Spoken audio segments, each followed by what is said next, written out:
Hello and very welcome back to our YouTube channel. Today I'm going to discuss general prologue of the Canterbury Tales और ये बहुत ही important हो जाता है हमारे जितने भी आने वाले एग्जाम्स हैं उनके लिए।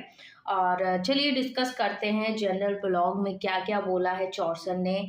यानी कि यहाँ पे आपको कंप्लीट डिटेलिंग मिलेगी किस चीज़ की कि कैंटरबरी टेल्स है क्या, किस तरीके की ये पोअम है और इसमें किस तरीके के कैरेक्टर्स हैं, वो सब कुछ आपको इसमें मिलेगा। यानी कि कंप्लीट ओवरव्यू यानी कि कंप्लीट प्रोलॉग हम यहाँ पे डिस्कस करने वाले हैं। तो पहली बात तो मैं आपको यहाँ पे बता दूँ, लिटरेचर में दो टर्म्स होते हैं, एक प्रोलॉग होता है, एक एपिलॉग होता है। तो प्रोलॉग क्या होता है, जब स्टोरी शुरू होने से पहले ऑथर या पोएट कुछ भी कहता है या कुछ भी रेफरेंस रखता है तो वो प्रोलॉग कहलाता है। इन द एंड जब स्टोरी एंड होती है तो कुछ जनरल सा मैसेज वो कन्वे करता है, वो हमारा एपिलॉग हो जाएगा। तो चलिए आज की ये जो प्रोलॉग है कैंटरबरी टेल्स का, इसको हम डिस्कस करते हैं। तो ओवरव्यू ये है कि ये मिडल इंग्लिश में अराउंड 1387 से 1400 के बीच में ये लिखा गया था।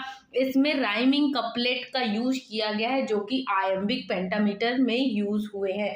फ्रेमवर्क, यहाँ पे एक टर्म आपको दिख रहा होगा। तो फ्रेमवर्क क्या है, फ्रेमवर्क वो होता है जब किसी स्टोरी में स्टोरी होती है, यानी स्टोरी विद इन स्टोरी होती है, तब उसको फ्रेमवर्क बोलते हैं। जैसा कि यहाँ पे मेंशन किया गया है, a group of pilgrims going to Canterbury to visit the shrine of saint Thomas Becket, यानी कि ये लंदन से निकले हुए थे और कैंटरबरी की तरफ जा रहे थे क्योंकि वहाँ पे जो थॉमस बेकेट हैं उनकी सीरीन थी, उनकी समाधि स्थल था, इसलिए वो वहाँ पे जा रहे थे। पिलग्रिम्स यानी कि जो तीर्थ यात्री थे, ठीक है। अब ये तीर्थ यात्री क्या थे और ये फ्रेमवर्क क्या है, स्टोरी विद इन स्टोरी क्या है, तो वो सब हम यहाँ पे डिस्कस करने वाले हैं। तो ये जो प्रोलॉग है ये इंट्रोड्यूस करता है टोटल 29 पिलग्रिम्स यानी तीर्थ यात्री, प्लस उसमें एक नरेटर यानी कि चौसर हिमसेल्फ। तो कैंटरबरी इसका फ्रेमवर्क इसलिए बोला जाता है क्योंकि इसमें जितने भी पिलग्रिम्स थे तो उनसे ये बोला गया था कि ये एक तरीके से जो हमारी यात्रा है, हमारी जर्नी है, उसको और मज़ेदार बनाने के लिए, इंटरेस्टिंग बनाने के लिए हमको क्या करना है, जितने भी मतलब यहाँ पे पिलग्रिम्स हैं वो जाते समय 2 स्टोरी सुनाएंगे एंड आते समय भी 2 स्टोरी सुनाएंगे। और ये प्रपोजल किसने रखा था, तो वहाँ पे एक होस्ट था हैरी बेली नाम का एक होस्ट था, उसने यहाँ पर ये प्रपोजल रखा था।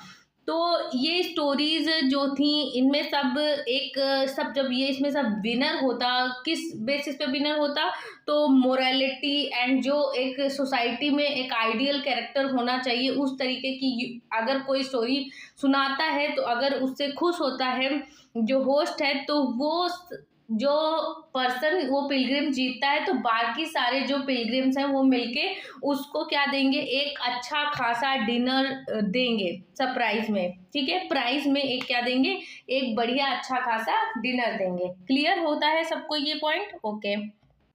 अब यहाँ पर हम देख लेते हैं कुछ इंपॉर्टेंट जो पिलग्रिम्स हैं, तीर्थयात्री हैं, जो कि इन्होंने प्रोलॉग में बताया है। तो इनका ट्रेट क्या है, कैसे डिस्क्रिप्शन में कैसे लगते हैं। तो नाइट का यहाँ पे कैरेक्टर है, ये बहुत ही नोबल, ब्रेव एंड आइडियल और चिवलिक हीरो है। और इसका एक बेटा है, इसका नाम है स्क्वायर, जो कि बताया इसका बेटा नाइट का सन है। ये बहुत ही यंग है, रोमांटिक है। प्रायरस जो है वो नन है यहाँ पे, जो कि पोर्टली है लेकिन बहुत ही क्या कहते हैं, ऐसे दिखाने को कोशिश कर रही कि वो राजशाही घराने से है, बट वो फ्रेंच जो है बहुत ही गंदे तरीके से बोलती है।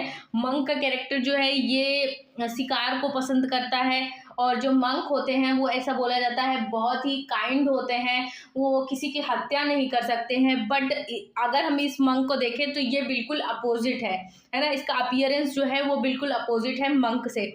फ्रायर जो है यहाँ पे अनदर कैरेक्टर है जो करप्ट है, ग्रीडी है, यानी बहुत ही लालची है, मैनिपुलेटिव है। ओके। वाइफ ऑफ बाथ, ये बहुत ही फेमिनिस्ट कैरेक्टर यहाँ पे दिखाई जाएगी। यहाँ पे बहुत ही इंपॉर्टेंट कैरेक्टर है, सबसे इंपॉर्टेंट है नाइट का character, then wife of Bath का कैरेक्टर है, देन उसके बाद जो कैरेक्टर है वो पार्टनर का कैरेक्टर है, वो काफ़ी ज़्यादा इंपॉर्टेंट है। तो वाइफ ऑफ बाथ जो है ये बहुत ही बोल्ड है, बहुत ही कॉन्फिडेंट लेडी है, और इसको एक्सपीरियंस बहुत है लव में। इसके 5 हस्बैंड्स रह चुके हैं।